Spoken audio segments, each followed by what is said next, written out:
Hey guys, and welcome back to the Geek Street, where the street speaks. Once again, my name is Jess, and I have my buddy Sean over here. Say hi, Sean. Hello. So it's great to be back. I know I've been missing for a few episodes, and now I'm back. But then the other guys are gone.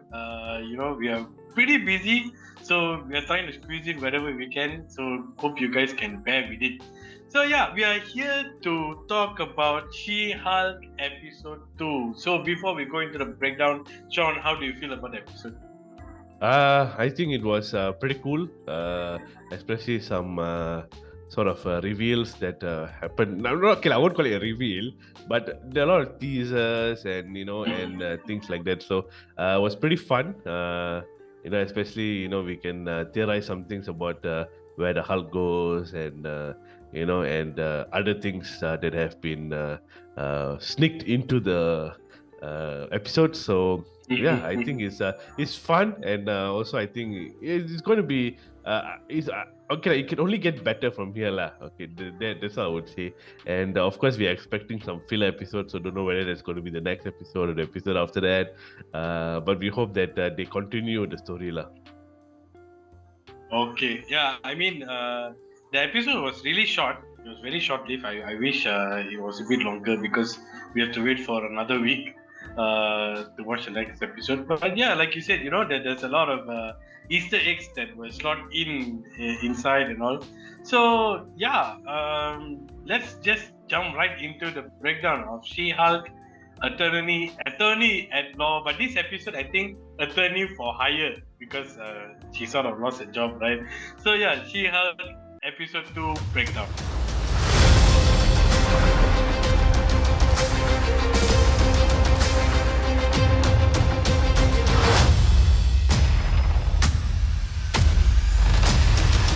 So the episode begins with some news reports and everything, right? Because Jennifer Walters actually revealed herself as She-Hulk to the public, which Bruce Banner has never done for many, many years.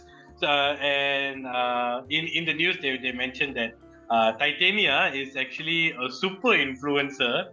So something that we will never expect to see, But then I think in this time and generation, you can see a superhero being a social media icon.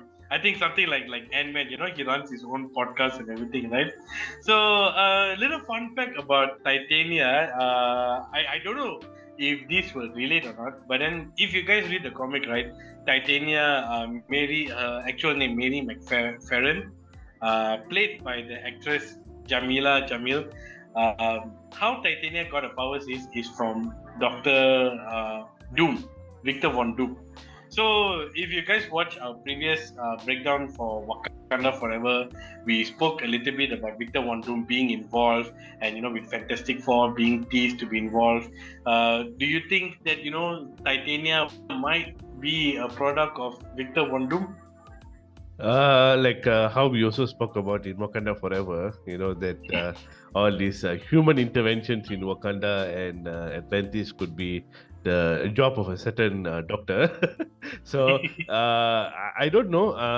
I mean, maybe they can, I think what Marvel always does is they put something out there in case they want to revisit it later. And even if they don't, it's not going to be a big deal because we know what a character Dr. Doom will be and can be. So yeah, I think they just put there so that in case they want to revisit it, they'll be like, see, we done it before, so that we can just pull it out of there, and then we all be like, oh, that was interesting, Yeah. Marvel is good in doing that. They just put something and then later they just connect it after that. Yeah, but I'm hoping at least by the end of the show there might be some sort of reference, stating the involvement of Von Doom. So yeah, right after that, we see Jennifer Walters / She-Hulk being a celebrity. They even came up with a very corny way to name her. It's like, she's like a Hulk, but a woman. She-Hulk? Yeah, a She-Hulk. And they actually celebrate her in the bar that she always goes to, right? So she doesn't have to face all this kind of prejudice and everything like how Bruce Banner did. So yeah, she goes in as a celebrity, and they're cheering her. She Hulk, and she's having a drink with her friend Nikki, and everything is fine. And over there, she puts in this comment saying that superhero is all for billionaire, narcissists, and adult orphans. So if you guys notice, all of the heroes in the Avengers are orphans, right? I think Thor being the newest orphan because his father recently died in Thor Ragnarok and everything. But yeah, all of them are orphans. So I don't know what's that thing going on. But I like how the fact that I think this is the first character in the MCU that actually states out a little bit of the obvious of things. Some questions that we ask and they don't really actually reveal, but over here it states later. There are other instances which I will break down as well. So right after that, her boss comes and says that they cannot keep her employed with the law firm anymore because no, I don't think it's a law firm. It's the district attorney's office, lah. or district attorney. I don't know about all that. Okay, some lawyer stuff. District attorney office. Yeah. Okay, so there are two different things, is it? Law firm and No. Law firm is a private firm. You can say a district attorney office is a law firm, but district attorney office is normally is with the attorney general chambers, lah. So it's a branch of the attorney general chambers. So it's like sort of government thing, lah. Oh, okay. So for all you law nerds out there. If you want to know a little bit more about law, you can always reach out to Sean. He's with a certain government party as well, so you can always consult. This is shall not mention anything here. Yeah, a certain one. Okay, I won't go on. So she practically gets fired. Over here you can see how he was uncomfortable with her being She-Hulk. He asked her to transform into Jennifer and everything, right? So he fires her, and right after that you see Jennifer and Nikki at Jennifer's house trying to look for a job. She's just going for interviews. She doesn't get a job, and they go to this website, right, looking for a job. And what's interesting about this website is if you look at if you pause and look at the drop down menu in the website, this is what I love about MCU. Everything is just like in the universe, So in the drop down menu, there's actually one section says find Ant-Man. So it's probably like a game, like Where's Waldo, right? Find Ant-Man in all that.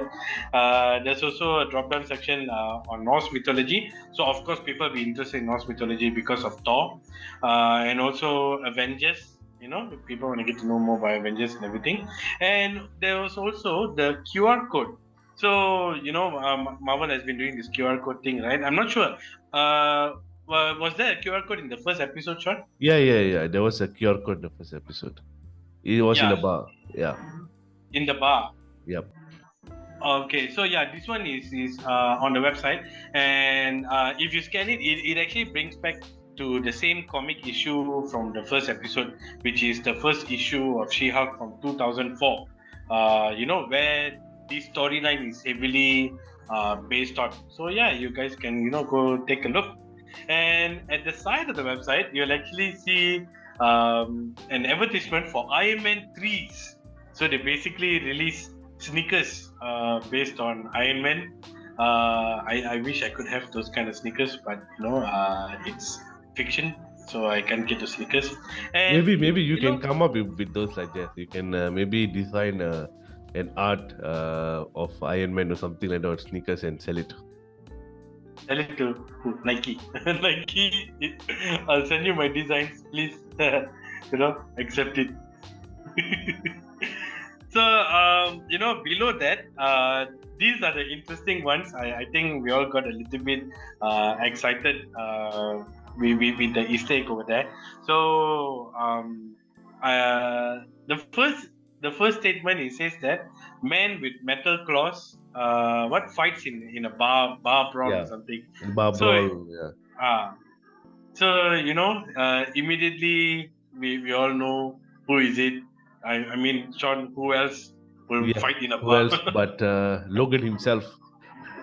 So yeah, I think Yes. it's I think it's the first time there's a sort of like a direct mention of any of the X-Men within the, I mean, of course, in Multiverse of Madness, we see Professor X, who is the leader of the X-Men.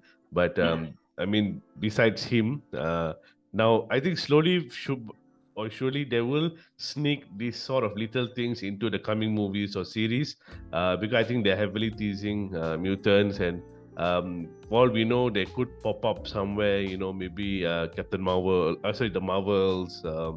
Or maybe even in Wakanda Forever, we won't know some post credit scene, something. So I think they are really heavily already hinting, and I believe Marvel already has a project lined up for either the X-Men or some mutant series or movie.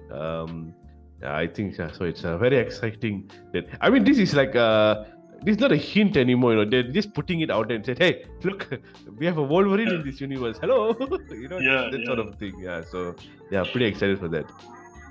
Yeah, so good times are coming. Make sure your wallets are full. We're gonna go for a bigger ride in the next couple of years. Yeah. So below that statement, we finally see some sort of acknowledgement towards the Eternals. Someone finally asked the question like, why is there a giant human statue in the ocean? Because I think ever since Eternals, no one actually acknowledged the fact about Tiamat uh, coming out from Earth, right? So I mean, I would have thought it would have made a big impact. I mean, a freaking huge statue, but at least they put some sort of reference towards it. So I Yeah, I mean, guess, even like in Miss Marvel, we didn't see any reference to the Eternals because, I mean, she literally like draws the whole saga of what happened in Endgame, things like that, because it's a world thing. And I think people would know that there is a man sticking out of the ocean. I don't think people are going to miss that. And I think it's going to be, I think it should be in every movie or every series. There should be some mention because I mean, like, if people don't mention it, there's something wrong somewhere. So I know, yeah, it's like the middle of the Atlantic Ocean or something like that. But maybe many people do not visit there very often. But it's near an island, and I'm sure, I'm sure once one person knows, the whole world will know. yeah, So exactly. I mean, yeah, that thing should be a tourist attraction by now. exactly. So yeah, so I know, but yeah, it's good that they mention it. That means the Eternals is still relevant. The story is still relevant within, because me myself, Harun, Eric, and I think Jess at times also we debate whether Eternals is still relevant within the MCU, whether it's what impact does it have on the whole multiverse saga, or is it like a one-off movie that we're going to revisit it again, things like that. So yeah, but now looks like we will be probably revisiting it again now. Yeah, yeah. Hopefully, I mean, like especially with the ending, right? The Celestials and everything. So you better play something throughout the MCU. So yeah, right then, Jennifer receives a phone notification, and if you take a closer look at her phone wallpaper, her phone wallpaper is actually a screenshot of Captain America's ass. Okay, America says, I know from the first episode, you know how obsessed she is with his ass and his virginity and everything. Over here, you can see how more obsessed she is. That's literally her phone wallpaper. Yeah, maybe she just has a So, huge crush on Steve Rogers lah. yeah. You can definitely see that she has a really, really huge crush, especially on his ass. So, she goes to the bar to meet Holden, right? So Holden, he's the how do you say the CEO of GLK and H. That's a law firm, right? Yeah, so that is a law firm. It's a private law firm, and in the comics, in the Shia comics, that is the superhero division of the law firm. So so this is how I think they will tie into Man Murdock and Daredevil, because they sort of uh, what do you call defend, or be an attorney for superheroes who maybe by captured by the DODC, like what we see later on with the Abomination, but not necessarily all of them may be a good villain. So they are probably, some of them probably have done bad things in the past which they want to of course protect, or they probably have some hidden agenda as well behind why they want to protect villains, or things like that. So yeah, and I think sooner or later that I think the whole plot, maybe what I'm thinking is that Jennifer Walters will find out about this, and then go against it, and things like that. Maybe person like maybe Man Murdock, aka Daredevil, will so that now I see the relevance in why Daredevil would be heavily featured in She-Hulk.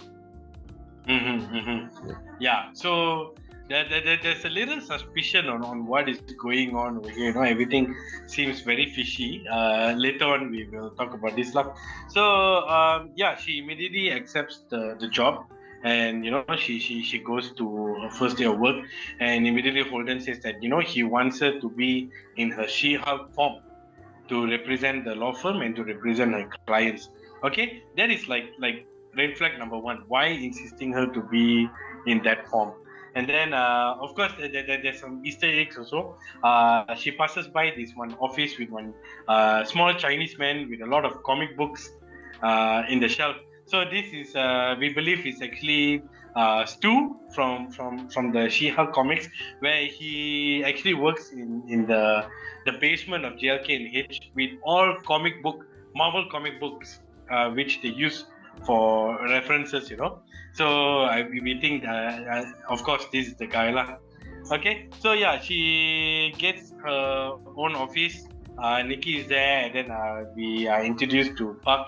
So Park also in the comic, he's an assistant to Jennifer Walters, who also has a huge crush on Jennifer as well. And it was nice of him to actually give her the map to the best place to poop. I think I would be really grateful for that, because I'm always looking for a best place to poop. So yeah, it's really cute of him to do that. And then Holden mentions, right, that he wants Jennifer to represent the Abomination. That is red flag number 2. So basically, as you all know, the Abomination is a direct enemy to Bruce Banner, the Hulk. Of course, the first villain featured in Hulk from 2008, right? So of course she goes against it, and he insists that if you want it, if you want the job, you have to take it. So yeah, she reluctantly accepts, and she goes to the Department of Damage Control Supermax prison. So I think I've hinted this before. She calls Bruce before or after that? After she meets, after that only, to the wait ending. for that part. wait, calm down. So yeah, she goes to the Supermax prison, also known as the Cube. I've mentioned this in my previous She-Hulk trailer breakdown. It's the same prison where the clandestines were imprisoned during Miss Marvel also. So this will be a prominent place, right? So yeah, she meets. She goes to meet the Abomination, and I like this reference that she mentioned to the guard when she's going. She said, "Oh, are you going to serve me with fava beans and some nice Chianti?" So this is a direct reference from the Silence of the Lambs. When Hannibal actually says that he killed someone and ate them with some fava beans and nice Chianti. So yeah, she's going to a doom lah. yeah. Because with the way that they're bringing her in and into the deep end of the maximum security and things like that. So. And the guard also says that he doesn't guarantee her safety, even though how much protection that they have. Yeah. Correct. So from here, you know that Abomination is still dangerous. When she goes to meet him, they have all this firewall and everything, right? And it's so nice to finally see Tim Roth representing his role as Emil Blonsky. I think what 14 years. 14 years? Yeah, 14 years. Because the last we saw Tim Roth as Emil Blonsky was back in 2008. Now it's 2022. It's been 14 years since we No, saw him. yeah, I think the current Marvel time is 2025. Yes, forgot the 5-year blip. Oh, the blip. No, I'm mentioning Tim Roth. Like as an actor, we're seeing him actor representing his role. Abomination has been in the universe. We saw him in gotten Shang-Chi older also. lah. Yeah, we're very old. I mean, he's 14 years older. Yeah. So you can imagine, and it's nice to finally get a different perspective, which we never think of, because as we all know, Abomination is bad. He caused a ruckus in Harlem, fought the Hulk and everything. But then when Emil Blonsky shares his side of the story, right, it made me go like, Makes you feel he's pity for him. Like, I didn't want to be in this position, but I was put in this position. Yeah. Like, everything was done by the government. I mean, Thunderbolt Ross, did all this. The only thing that Emil slipped up was when he took the serum. He went a bit haywire. But other than that, everything was done by the government, and he's facing the consequences. If you think about it, Hulk also did a lot of public damage, right? But he's celebrated as a hero. Yeah. And the Abomination just did one damage or one event and is in prison. So if only he had escaped like the Hulk or Bruce, he would have joined the Avengers, maybe. Yeah, you would have the Abomination in the Avengers. Yeah, you just made the wrong choices. Yeah. Yeah. So now you see, Ashon, here's the interesting thing. Now this is, I would say, red flag number 3. Okay, why Emil insists that he wants Jennifer Walters to represent him? Okay, it's like everything is being pre-planned for Jennifer Walters to represent him. Do you think that what's her name, Valentina Val is behind all of this? I feel like she is pulling the strings on Emil Blonsky, telling him who to get to represent him and everything, so that when he comes out, he can operate under her in the Thunderbolts. Yeah, I really think. I mean, of course, I think it's probably a giveaway because of how Val's recruitment has been so far. She's seen many of the superheroes, like what's the guy in Captain America?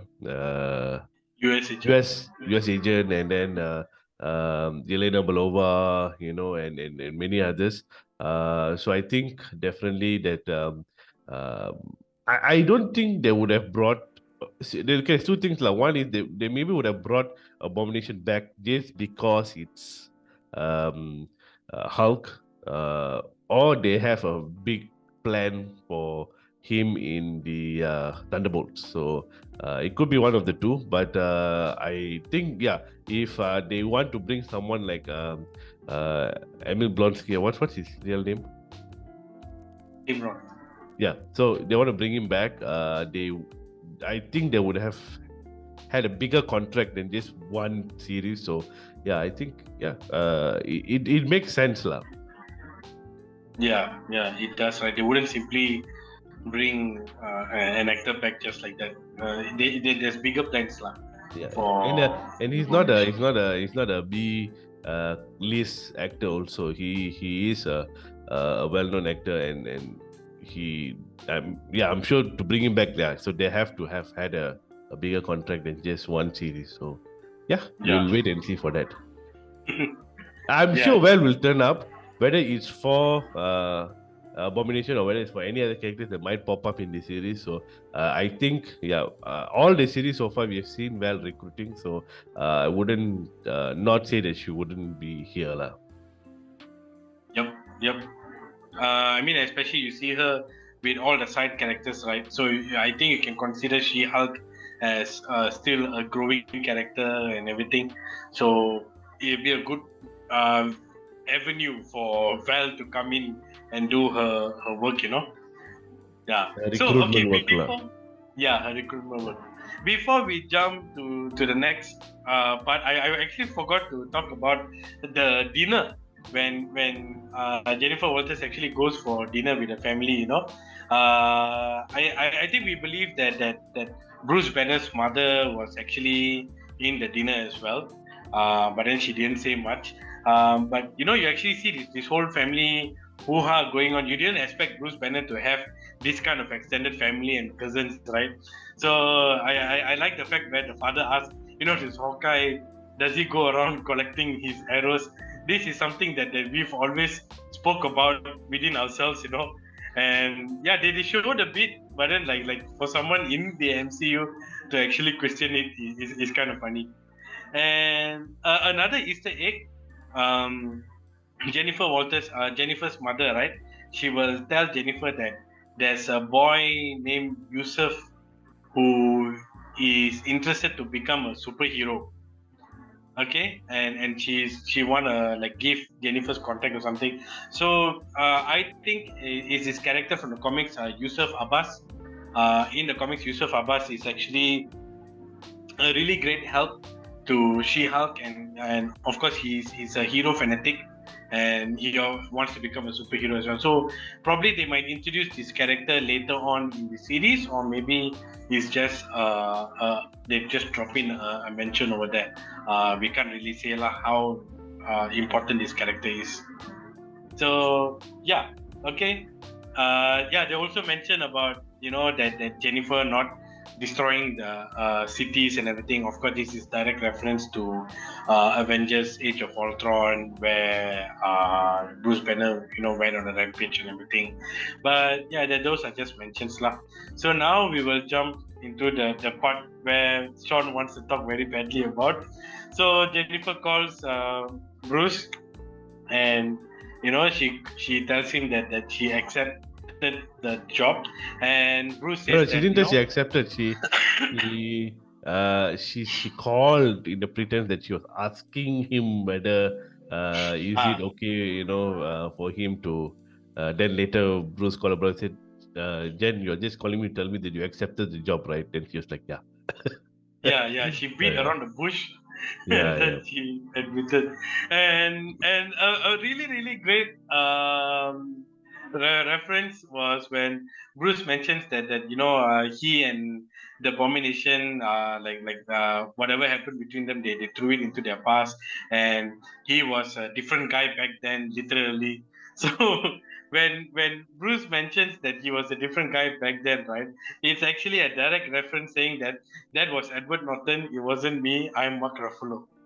So I don't know if Marvel confirmed this, but then a lot of people are going around talking about it. I mean, and I believe it also, because he actually gives like a snarky smile, like I was a different person. Yeah.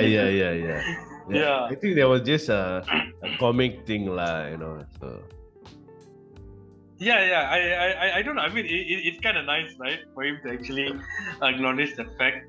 So and he wishes Jennifer all the best and everything. And then what seems to be him in his lab turns out that he's actually in the Sakarian spaceship going off to somewhere. So Sean, care to share? Okay, so I think we see that the spaceship was of course the first episode that came and caused the accident that eventually turned Jennifer into She-Hulk. So there's so many running theories. So the first one, which I don't think that they will do, because so the theory is that since Hulk was missing for almost 2 years, and then he ended up in Thor Ragnarok. So from Age of Ultron, he sort of disappeared, and then he came back in Ragnarok. So then people saying that in the 2 years he would have, because we know in the comics that he actually has a child. So then they send a ship, or the child is still quite young. If you want to just say that he sent the ship, but someone would have sent the ship, till the day of his son. things like that. For me, I believe that's quite far-fetched because when you see the how the timeline is, with Kang Dynasty, Avengers Secret Wars, it doesn't give time for Hulk to actually have a son to deal with in the midst of all this. So the second theory will be that somehow it is in relation to Secret Invasion, because we know that currently what's his name, Nick Fury is in space, and maybe somehow he would have had some connection with some Sicarians or things like that, or maybe they would be bringing what they call Hulk to Nick Fury to prepare something for Secret Invasion, or when Nick Fury believes that there's going to be a Kree invasion into Earth, things like that. So it could tie into maybe that storyline as well. So these are like the two running theories there. So which is true, which is not, we will have to find out lah. So you don't think it'll be related anything to World War Hulk? Yeah, also there could be possibilities of a World War Hulk, but we don't see that sort of running thing towards it's. Yeah, I mean, we cannot say it's not going to happen, because like what I think we mentioned in our Marvel Slate announcements episode, we spoke about 8 movies or 8 series that have not been announced in Phase 6.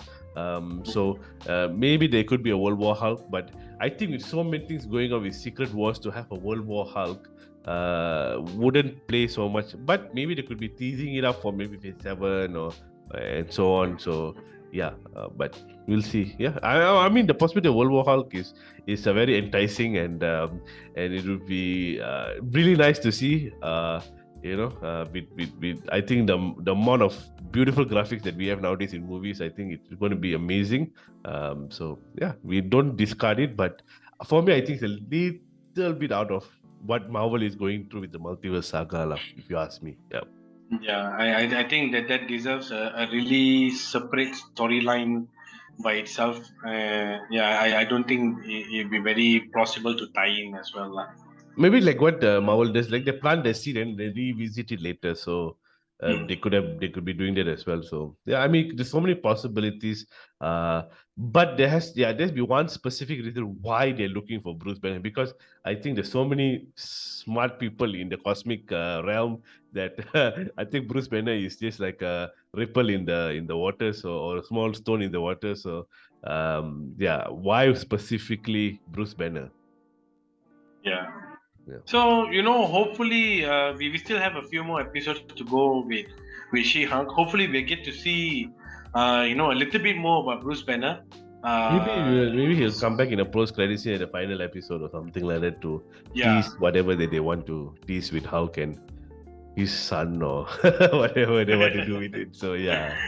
I'm guessing as much lah. No, it's so exciting because finally we have some Hulk storyline going on, because before this is like he follows everybody else in their storyline. So it's good that we currently have Hulk in his own storyline. So yeah. So like you mentioned, like they plant the seed, right? They better revisit it. If they don't revisit it, I'll be very sad. So I mean, if they want to show him going somewhere, I'm pretty sure there's a very much bigger story that's going to be revealed later.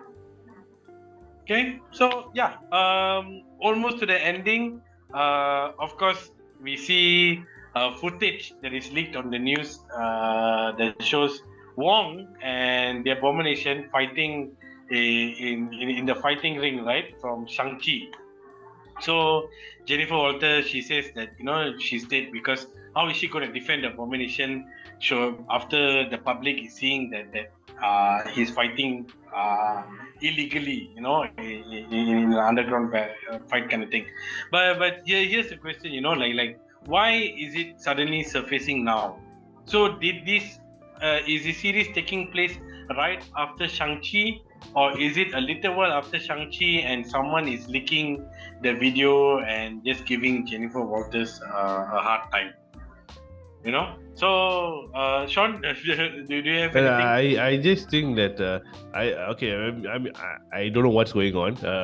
I think Wong will explain it himself in the next. I think next episode, I think he will appear because they wouldn't tease Wong and then not train for 1 or 2 episodes. So I think next episode we'll definitely see Benedict Wong in She-Hulk. So I think he will explain why he has been taking Abomination for some practice routines or something like that. So it's okay. Yeah, like the whole idea is very weird because even when we saw in Shang-Chi's everything, why would you want to do this? There's no logical explanation for you to be doing this, yeah, so by that time we thought that he was training him up for some big event or fight or something like that, but then now it's like turns out to be absolutely nothing.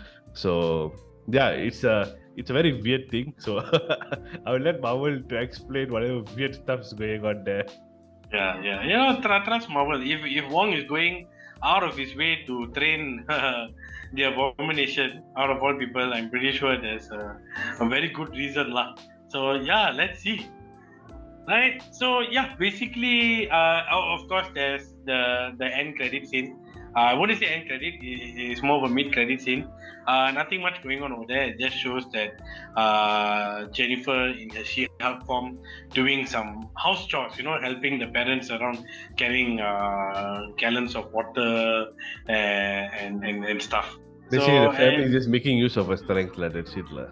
Yeah. So she's not really a superhero in New York City or what, but a superhero in the house, like helping the parents. And yeah, basically that's it for She-Hulk episode 2. So let us know how you guys feel about this episode. How did the references and the Easter egg made you feel? Just leave a comment below, and if we missed out anything, also you can leave a comment below. We are always intrigued and interested to know more, and also like to learn from you guys as well. So make sure to follow us, like and subscribe to our YouTube channel, The Geek Street, and also like and follow our Instagram and Facebook, thegeekstreet.my, and we also have a link to our Discord community where you can join in and we can talk everything Marvel, not only Marvel but Star Wars or any other movies which you guys like as well. We have an active community and we're always sharing stuff and updates over there. So we would really love to see you guys over there. Okay, so yeah, basically that's it. Till the next episode, don't forget to catch She-Hulk episode 3 that is coming out soon, and also don't forget to catch us on our next breakdown. And that's all from the Geek Street. The street has spoken, and see you guys. Good night. Bye bye. Bye bye.